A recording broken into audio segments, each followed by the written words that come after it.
Good morning, good afternoon, good evening. Wherever you are in the world, welcome to BWTM.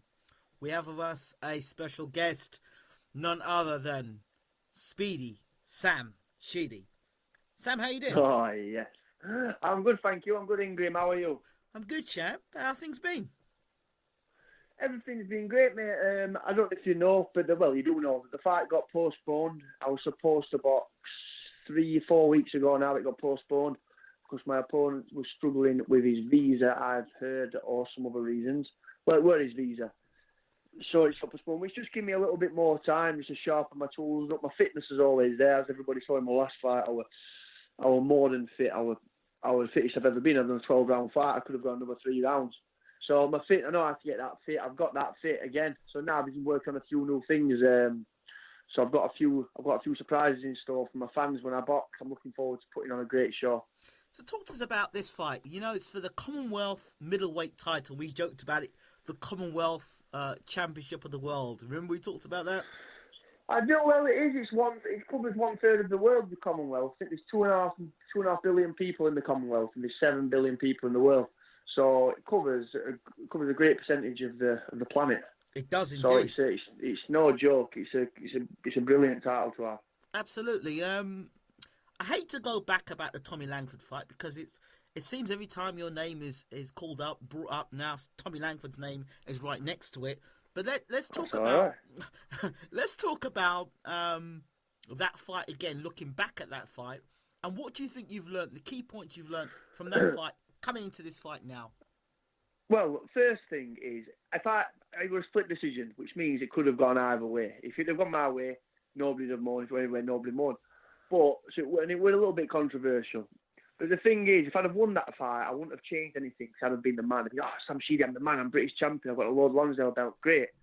I wouldn't have changed anything. I've lost the fight where I could have quite easily got the decision, but I lost in the same night. So I could have won. If I'd have won, like I said, I wouldn't have changed anything. The fact I lost, I've had to go back to the drawing board and change a few things, which I wouldn't have done that if I'd have got the decision. So in a way, I'm happy I didn't get the decision because I've come away and I've worked on a few different things, and it's making me more excited about boxing than I was previously. So I'm so looking forward to getting in and trying a few new things out. I've always had all the moves, the haymakers, the big ups, the uppercuts, everything. But what I've always not really put into practice is the jab. And everybody knows the jab's the best shot in the book. It sets everything up. I've really been concentrating on my jab. I weren't very confident with it before. I'm more confident throwing big left hands or leading right hooks. But now I'm jabbing and it's opening up a whole new group of shots. I can land. I can change my angles a lot better than I were before. And it's the jab. The jab's been the key in this training camp. I've really been working on it. I know we've done an interview before and some of the questions I've asked you beforehand, but I'm going to come back and ask you the same question again. When fighters say, I've gone back to the drawing board, and this specifically is for people listening who might not know that much about the fight game, wanted to learn a little bit more about the fight game. When you say you've gone back to the drawing board, what does that mean to Sam Sheedy? Well, before I didn't really have a clue what it meant when we had the conversation before. But now I do, because, you know what I mean? You can tell me something over and over again, and I can agree with you, and I'll go, all right, yeah. But until I actually go through it myself, go through that point in my life myself, you don't, same with everybody, they don't actually know until, somebody could tell you their story. Until you've actually been in every aspect of their life, every single point of in their life, you can't judge them because you've got to have been through it to totally understand the mental aspect of it. So somebody could tell you a story, you might go, oh, yeah, you can sympathise. Until you've actually been through everything they've been through, you ain't got a clue what they're thinking or what it could do to you. So going back to the drawing board, to me now, going back to the jab again, that's the drawing board for me. Going back to basics, working on the jab. So that's going back to the drawing board for me. Going back and learning what I should have learned from the beginning. Okay, that's quite good. That's fine. But you were fighting for the British title, so the question would have been asked back then, well then, this was the biggest fight of your life. Why did you not do it then? Because I didn't know I needed to do it then. I didn't know that was a problem. So I've gone back for what do I need to change? What do I need to do? That's going back to the drawing board, going back and sitting back and what do you need to change. Previously, I've never had to change anything. The fight against Robinson, I blame a lot of the reason of my performance, which I don't think I performed half as good as I can. down to a back injury, which I've had all my career really. It's come and gone, flared up and gone. I blame that. So I didn't really have anything to go back to and change apart from go and see a physio a few more times. The Navman-Sori fight, which I didn't lose the fight. I lost it. I didn't get the decision. Anybody can watch that fight. If you want to watch it, it's on YouTube and make your own mind up. But I didn't lose the fight. So I had nothing to change in that fight either. And I've won all my previous fights up until then. The Langford fight that I lost, realised, what could I do differently? And it's jabbing. Just jab. But be confident with my jab's always been really powerful on the pads, the bags. But it's having the confidence to throw it and land it. And now I've got that confidence. And I think you're going to see how devastating my jab is. I'm looking forward to that. Let's talk about your training camp. Let's talk about the people around your training camp and who are influencing you to make the changes. And when you think it finally clicked for you. Okay. What finally clicked? Sorry, all the changes. Yeah. My training camp, people involved in my training camp.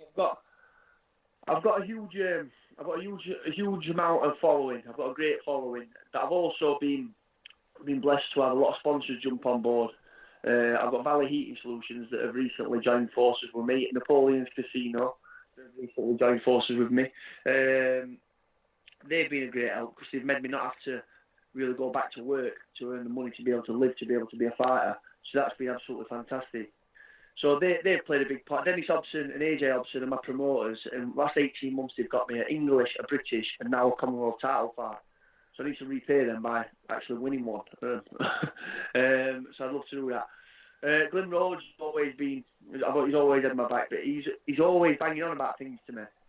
And I'm saying, yeah, I'm listening, and I think I'm listening until the day when I'm struggling to get this point across. Do you ever you hear sayings, people tell you stuff, and you'll say, yeah, and you think you understand, and all of a sudden one day you're itching the face and you go, oh, you've been telling me for that for 10 years, all of a sudden, I actually get it now. Yes. You know, and it's like, bloody hell, it's like a whirlwind, and you think, yeah, I get it, and all of a sudden something hits your face, you think, hang on a minute, I understand. So it's always said jab is the key. I've gone, yeah, all right, I understand jab's the key. I've repeated it. That's shot in book, I've repeated it. Now I believe it. I understand it and I get it. So Les Tomlinson spends hours after hours after hours training me, coming out, watching me sprint, doing the pad work. So he's been a massive aspect. Tommy Frank, my main training partner, really from day in, day out. Scott Westgarth and Carl Wilde, who I spar with a lot. But Tommy's the one that's with me every single day, really, on my runs, in the gym. But everybody plays a key part in my life. So when I win this title, I'm hoping to win it. A lot of people say you do it yourself. You do it yourself, but I want to win this title for everybody that's been part of this journey up to now. Shout out to Tommy, Super Tommy Frank. He's been on the channel beforehand. And did you see that sit-down interview I did with him in the car? Yeah, I did. Yeah, I did. I thought it was brilliant. I thought it was good to say. Yeah, I did. I thought it was good. So shout out to Tommy for that. Okay, so I know you went away to training camp as well. Is that overrated, or is that something you think that's necessary? I used to think it was overrated until I went and did it. It broke it up. I was in camp for 6 weeks. The fight got postponed.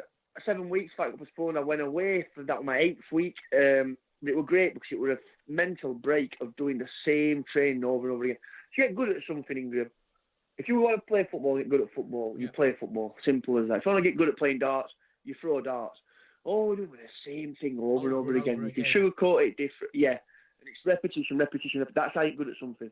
But going away, I was doing the same thing again, but in a different climate, a different place. And it was mental, so much of a mental break. Physical boost. It made me more inspired to keep training because I was in a hot place. I was in a beautiful place. I had good people around me. Mick King and his lovely wife Michelle were there with me, and my girlfriend Ellen. They were all there. They all played a good part. Mick would come and train with me every day. Ellen trained herself, but she and Michelle had a nice holiday. So yeah, training camps I think they're really important because for me, everybody takes out of things what personal to them. Not every cat fits the same head, so everybody takes different things out of different things. And for me, it was a great mental break. But like I said, a physical boost. It made me want to train again. I've come back. All the stuff I was doing before I went away, I had a week off doing it. So I'm looking forward to getting back into doing what I was doing before I went away. Fantastic. and I've seen a massive improvement in all my levels. When you're doing something every day, you can't really see an improvement because you're just constantly doing it. I've come back and I've seen the difference, and I was astonished. So okay, so you went away and you did training, and you mentioned that your girlfriend was with you in training camp. How are you able to stay focused, or does that work for you, and does that motivate you to train harder? She's really good. My girlfriend's great. I know a lot of people said that, but if she weren't, I'd say she weren't. But she's great. She just lets me get on what I'm getting on with. She fits into my life. I'm quite selfish. I mean, you've got to be at the top of your game. You've got to be selfish. She puts me first. She listens. Because she trains and boxes herself. She understands what mental toughness it is and what physical toughness is and how you're feeling. So we never get into arguments. We never get into rows because she understands it and she gets it. And same as Mick's my friend as well as one of my trainers. He gets it, understands it, because he's in the gym every day. So everybody that were there understood. And their understanding, it inspires me to it makes me want to be nicer to them as well, rather than snapping their head off, biting their head off, because I've been around people before that don't understand it, that don't get it. And yeah, it is a lot for me to ask for them to bend over backwards for me and my emotions and my feelings. But at the end of the day, this is my journey, and right now for these 10 weeks, it is all about me. As selfish as that sounds, then it can be all about whoever it wants to be. It can be about you if you want, Ingram. But then that's it. But right now, it's about me and my title. Of course. And when I win that, it can be about anybody it wants, and we'll focus on them. So I've been around people before that don't get it, that want it to be about them 24/7, and that's how the world works. We've got to make sacrifices for each other, and the people I went away with did do that. So it made it really easy for me. I can see you've got. I agree with that saying that you are the CEO of your own company. Absolutely. You are the CEO of your life. So you get rid of who's not performing, who's not meeting the standards. Get rid of them and get in new people that do. But the same goes for other people. They're the CEO of their company. Like my girlfriend Mick, he's the CEO of their company. She's the CEO of their company. And I try and fit into their life as much as I can as well, because it's sacrifices, and you've got to try and. There's another word that I'm looking for. I can't think of it. Anyway. That was beautifully said there, Sam. Very, very good. I like it. Thank you. There was something you blistered me with a combination there, and I'm not usually stuck for words, but I am, because I was about to come back and say something, and you completely bewildered me. So I'm sorry. No, that's good. That's good. If you do that to Rashid on the night, we'll be more than happy. Rashid's having it. Yeah. Okay. Tell us about Rashid. He's not to be underestimated. He's from Africa, Mm-hmm. Nigeria's number one. They're very, very, very tough fighters out there. This is his world title fight. This is his big break. I don't think they've got much money where he's from. So this is he's going to come hungry. It's a great payday for him. He's going to come hungry. This is his world title. But my biggest problem, I overestimated Tommy Langford. I overestimate people. But I never, ever underestimate them. People have got to be careful. I think I don't need to be careful underestimate. I'll never underestimate anybody, but I can't make a mistake of overestimating them, because then I put myself down. This guy's coming over here. He's hungry. He's all this and all that. But guess what? Everybody I've boxed hungry. Everybody I've boxed wants to take Sam Sheedy off from being unbeaten. Everybody wants to whoop me in front of my own fans. And it doesn't happen. It's happened before, but that was my fault. But it's not happening this time. He's coming over here to my house, to my yard, and he's getting knocked out. Simple as that. I like the sound of it. I want to go back to the point about people being, you being the CEO of your life. I like that, especially in particular with boxing, because if you've boxed, you understand how frustrating it is when you've got people who want to spend time with you when you're trying to get your head down to focus and box. It's a very hard thing, and you've got people around who are disruptive, people who want to spend time, people who want you to be going out, girlfriends that are very demanding. They won't let you go anywhere. In terms of Sam Sheedy, what had you have to do in your life to ensure that did become a part of your life? Well, Ingram, to be honest with you, mate, last couple of years have been best. Last year, 18 months have been best years of my life, really. Okay. I've met Ellen. She's absolutely, I can't tell you how great she is. I know a lot of people say that, but she's fantastic. She's never once flipped in. If she's putting her front on it, pretend she's done well for the last 14 months because she's kept it up. So she fits right in, but. And all my friends understand now. Before I was boxing for 6 weeks, trained, fought, went out on rampage, just stupid things that I'm not proud of, things that I could have probably got arrested for, things that I would have been frowned upon. And then I train again, box again, win again. So I'm living two lives, whereas now I only live one. Even when I've not got a fight coming up, I still train, I'm still in the gym. I'm living the life of the SBC unit, and we're always doing something. We're going away, we're looking after little kids, we're going to school training people, we're raising money for charities, and I'm at home looking after kids, I'm building things in house. So now all I am is boxing. Even when I'm not boxing, I'm doing something to benefit my boxing. If it's taking my mind off it, just to relax by doing a bit of woodworking, shed, but it's all to do with boxing. I don't do anything to. I know how hard it is now to get to the level of a 12-round championship fight, and it's disgusting, it's horrible. So for me to be going out, drinking, doing stupid, all that's doing is making me take 3 steps back. So I'm having to take 4 steps forward just to get in front. Now, if I'm taking 3 steps forward, I might be taking half a step back, but that's positive half step back. It's a rest that I need. But then I'm only having to take half a step forward to get to where I was before. So I'm trying to do everything to enhance my career rather than before. I was doing things to unenhance not only my career but my life. I was like in a bit of a turmoil. Even though it looked like I was being successful by winning my fights, I was doing stupid things what I shouldn't have been doing. But now I'm living the life. I've got great people in my life. There's not one person in my life that I take out of it at all. Not one. You sound like somebody I've interviewed before. Said similar things. They went on to become world champion. Their name was Tyson Fury. I'll leave it as that. Sam, you're a very interesting character to talk to, and there's so much to talk to you about. Let's talk about Sheffield and the fight at Bramall Lane. You don't get to box at Bramall Lane every day, right? So what does that feel like for you? It feels great. If anything, I'd say I were a Wednesday fan if I'm going to talk about football. So now growing up, I didn't want to support Wednesday. If I'm going to say it, I am a Wednesday fan. But fighting at Bramall Lane, it's a great venue. I've not boxed there before. Stop. Sam, I'll be your PR person, right? Just for this second, right?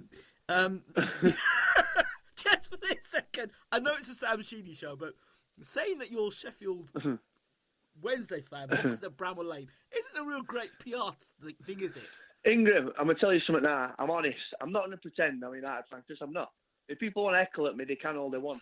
All these United fans, though, a lot of them will be my friends, and they'll be having pictures with my belt. And you know what? We'll have a good chat about it, about me knocking Rashid out and what shot I knocked him out with. But we're not going to be talking about football. We're talking about boxing. That's what I see. I like it. Keep going. Keep it going. I like it.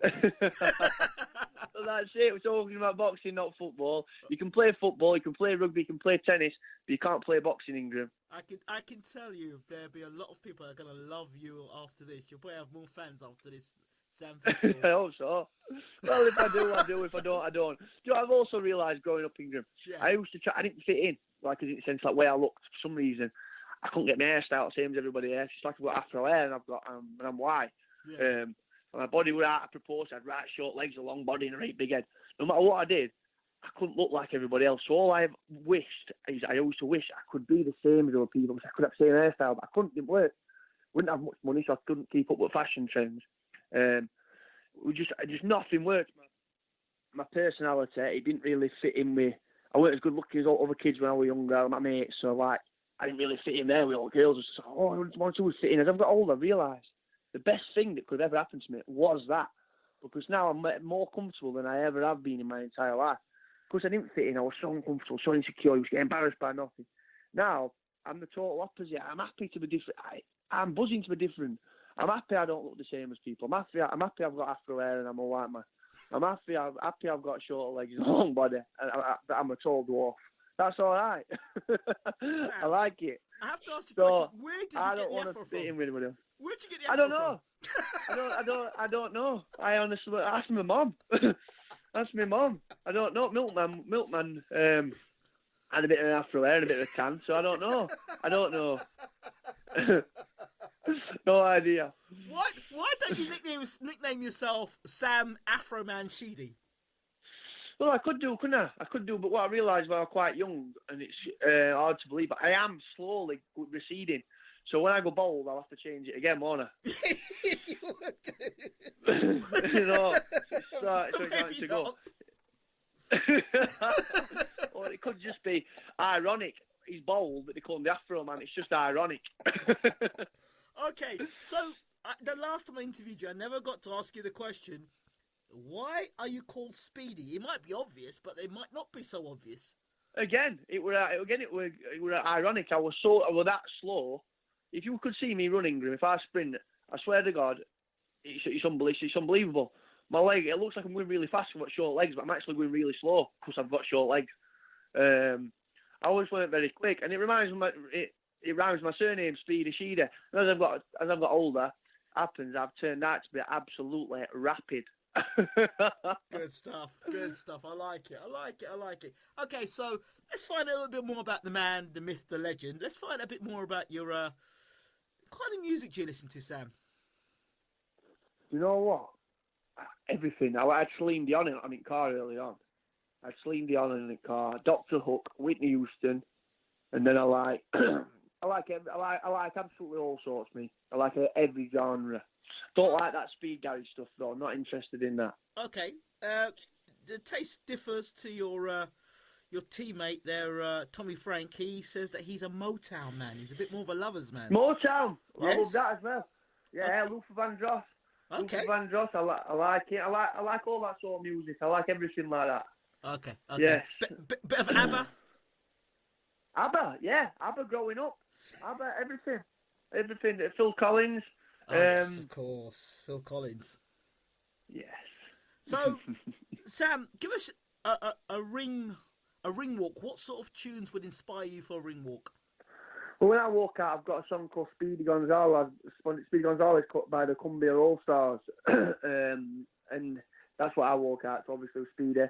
We've got a sombreros. We've got the Mexican theme, obviously, because if everybody knows me and they've watched my interviews before, I am from Tijuana. Wim rescued me when I was a kid. He saw that I was going to go into the gangland, and he could tell how good I was at boxing. He thought, I can't leave this kid in Tijuana. So he took me from Mexico away from my family. That's probably where the Afro comes from, somewhere from the Latino side. So I come out in my Mexican colours, because obviously the Mexican where I'm from, but now a resident in Pittsmore from Sheffield. I'm a Pittsmorean, from the posher part of Sheffield. But ring walk, I like to come out to my song. I might mix up a little bit and spin it off to something else, but I'm always going to come out to Speedy Gonzalez. It's my song, it's who I am, and it gets me up for the fight. Sam, you are, as I said, extraordinary character, I tell you. And I think Thank you. There's three people I've spoken to, I think, in interviews that I've had this same reaction to. Yourself, Dave Allen, and Tyson Fury. Three characters. Well, you've just joined the gang. You've joined the gang. Thank you. That's brilliant. I'm overwhelmed. I'm very happy. Okay. Your laugh's inspiring me. It's good. Let's talk about Dennis Hobson. Obviously, he's key for you. Let's talk a little bit about Dennis Hobson. He's Dennis Hobson is what a guy he is. His dad, his late dad, has passed away recently. So I want to say rest in peace to him. I didn't really know the old man that well. I knew him a little bit. We always got on well. He's got a great reputation in Sheffield. Well, a big reputation in Sheffield. Probably a mixed bag of reviews, but I really got on with him. I really liked him. And Dennis himself, his son, he's a good friend of mine. We've got closer and closer as the years have gone by. We can speak to each other at any point. He's got contacts all over the world. So, and he seems to be trying to push me as hard as he can. He said there's really big things on the world scene set for me when I get through this fight. So he's got my interest at heart. And I've lost 2 title fights being with him, and they've kept with me. So I've got a lot of people say, well, they're going to, yeah, of course they are. But that's not how the business world works. People want to be involved with winners, and I've not won 2 fights while I've been with them, but they still keep getting me these fights. So obviously there's a lot of belief in them to me, from them towards me, which I'm grateful for. Yeah, and his nephew Denny, AJ Hobson, he's been with me at longest really. Since I've had my 4th fight, I've had 19 fights now. He's been with me from my 4th fight. He's not really got anything back money wise because we haven't really revenued that much money in the last 15 fights. It'll be in this fight, 16 fights. So if anything, I think I owe him about 60 grand now with how much he's lent me. So he's not really good. I don't think he's probably going to get that back because I ain't got it. But so what I'm saying is he's more in it for because we're friends. AJ Hobson, he's in it for we're really good friends, and he's here to push me and help me. Obviously, if the money comes later on, that's great. But up tonight, it's not been that very lucrative. But we're in it for obviously everybody's thinking, yeah, all right, it's got to be about money. It has, but you know what? We love what we do. We have great nights, and we're all part of the same journey. So when this all finishes, and if I ever bring a book out or anything, or we've got some great stories to tell. It's been fantastic. And Glenn Road's been with me from day one since I was 11 or 12-year-old. And he's I am a nightmare me at times, you know, and he's stuck by me. And there's times where I can imagine him wanting to kick me out of the gym because I've just been just that much of a pain in his backside. But he never once has. He's stuck with me. And I'm 28 years old now, so I've been with him for 19. How long was that? 16 years I've been with Glenn. Damn. So, and he's always been there. From my lowest points, I've been to his house and just explained to him everything I've been going through, what I've been doing. Never once wanted sympathy because everything I've done to myself is my fault. And he said, look, I'm here for you. You know what I mean? Whatever you do, whatever you've done, I'm here for you. I'm here. So, regardless of forget the business sense, he's like a father figure, a brother, a best friend, and also a little brother that does my head in. You know, so and that's so irrational. That's the most irrational man in the world, like talking to a child. And then other times, you sit down, he's got the best advice in the world. He's always got my best interests at heart. I love him to bits. I've got the best team I could ask for. I wouldn't change anybody in my team for the world, not one person. Sam, final words with you in terms of this fight on the 28th of April. This fight is everything I've done up to now is for this fight. The British title fight, you might say, bigger than this. It's not. I was called up at late notice to fight for that. Yeah, it got pushed back, so I got more time to train. I did, but that's when I was in a danger zone before that fight. I was at my lowest point. Before that fight, I was in a really low point, and I got found out of boxing for that. It lifted my spirits. I couldn't lose with that fight. I boxed on telly, took it at short notice against the guy that was meant to be world champion. I lost by a split decision. I was the worst night of his life for him. But for me, it was great. It put me on the map. Sam Sheedy's here. He's no joke. He's at British at world level. This guy's meant to be going to be a world champion. I now know I can do 12 rounds. I now believe in myself. I'm not just saying it. I really do. And now I've got a Commonwealth title fight. Nigel Benn won this belt at middleweight. A lot of great fighters have won the Commonwealth title, then gone to win world titles. This fight is the biggest fight of my life. But by no means, I'm not overlooking him. And people think, oh, you don't underestimate. I'm not. But this is a stepping stone. I'm going to win this title. I cannot wait to see it get delivered in post. But then I'm going to move on to the world scene. This is the biggest moment in my life. So I want everybody that's not bought a ticket yet to come and watch me, because this is going to be the making of Sam Sheedy. People are going to start saying, he is the boy in Sheffield. He is the man. Well, I certainly want to be there to see that. Sam Sheedy. Brilliant, Ingram. For those people who want to follow you on Twitter, how do they follow you? It's at Speedy Sam Sheedy. That's at Speedy Sam Sheedy. I am currently in negotiations about getting my blue tick, so I will be officially Twitter famous. So follow me. And if you are the 2,000 follower of me, I'm sending over a free ticket. So follow me on Twitter. I'll keep posting stuff. A lot of singing videos. I'll be singing to people. I'll be doing everything. Does that mean I can unfollow you and then follow you on the 1,999th person? Get on it. Do it. See if you can do it. Whoever's a 2,000 followers getting a free ticket to my fight at Bramall Lane, 28th of this month against Abalaji Rashid. Sam Sheedy, thank you so much for talking to BWTM.